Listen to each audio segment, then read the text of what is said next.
Dr. Kelley Gebhardt from Happy Tales Veterinary Emergency Clinic is answering your pet-related questions. All right, let's talk about Easter coming up and how folks like to get their kids chicks, ducks, and bunnies. Yeah, not the best idea because after Easter and a lot of times after Christmas, the shelters will see an increase in animals dropped off that were given as presents during that time. That then the family realizes it was a cute idea, but it doesn't match with their quality of life, and then those pets end up being at the shelter and needing a home. So giving pets like that at that time are not the best idea. If it's something that a family really wants, then doing it at really thinking about what that pet will need and does it fit in your lifestyle. Doing that at a time away from the holidays is probably the best idea, and making sure that it really does fit with your family's lifestyle. Right. This next question is, what causes reverse sneezing, and is it serious and treatable? Yeah, so reverse sneezing is caused by irritation in the nasopharyngeal region, back in the area where the nose and throat connect. And when we try and clear the back of our nose with a like that kind of a thing, that's what the dogs are doing with their reverse sneezing. And it can be due to a number of things, from a foreign body stuck up in there to a foreign body that has gotten up there but resolved and caused some irritation. It can be due to just inflammation unrelated to a foreign body. It can be due to nasal mites, allergies causing inflammation, soft tissue masses, or tumors. So there are lots of different reasons why it can happen. Is it serious? It's definitely irritating to the pet, and sometimes can require rhinoscopy to definitively diagnose the reason. But is it serious? Most of the time, not. If there is a soft tissue mass, tumor, or something like that, that is more serious. But most of the time, we're seeing it due to allergic inflammation or pieces of grass or fuzzy from a toy or a piece of food or something stuck up in there. Those are the most common reasons. I've pulled a lot of grass out of a lot of nasopharyngeal regions. Interesting. Okay.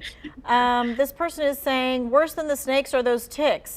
My vet gave my dog a Lyme disease vaccine, which I wasn't even aware that they had them for dogs. So should we be getting this for our pets?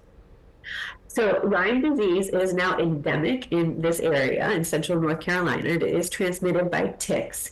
And it is worth talking to your vet about getting Lyme disease to see if it's appropriate for your pet's lifestyle. It was something to consider. The only real risk is a vaccine reaction to the Lyme vaccine, which is the same risk to any vaccine. But talk to your vet about whether or not it fits your pet's lifestyle and if it's a vaccine that you should consider getting for your pet. So my lab likes to run around in the woods and all that other kind of stuff, tall grass. That's probably a decent vaccine to talk to the vet about. Yes, 100% agree. Okay.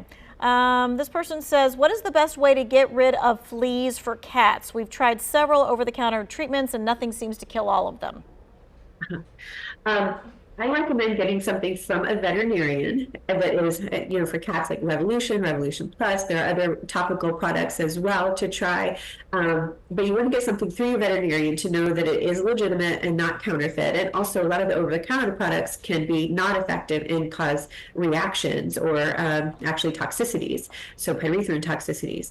So talking with your regular vet about getting an appropriate product for your pet, whether it's a cat or a dog, is most important, and making sure your household is treated as well, because fleas can be very hard to get rid of once they're in an environment. And if you do have a flea issue in the home, I recommend talking to an exterminator in addition to your vet about topical or oral products for your pet, and getting the exterminator in to manage your home environment, because it can be so challenging to get rid of them once they're in your home. Yeah, because they're in all the fabrics and things of that nature. Yes, okay. This person is saying, what does it mean when my dog has hiccups after he eats? So hiccups are due to an irritation of the phrenic nerve. He may be eating too fast. He may be swallowing too much air. So maybe getting a slow feeder might be a good idea. But usually it's just a little bit of an irritation, and it might indicate that he needs to slow down when eating, possibly. Okay, and to help a dog slow down when eating, you can actually buy different bowls that have like a puzzle thing in them. You get the slow feeders like that. You can put them, like, they actually have to lick their way around. You can actually partially freeze the food to slow them down with their eating. You can even use those food ball feeders where they have to roll them to knock the kibble out, and that slows them down and also gives them physical and mental stimulation. So there are lots of different ways to slow down their feeding, and that might be the trick to resolve the hiccups. Okay. All right. Well, thank you for your time and your expertise. We went through that 30 minutes really quickly. If you missed any of these questions, you can always find them in the Two Wants to Know section of our website.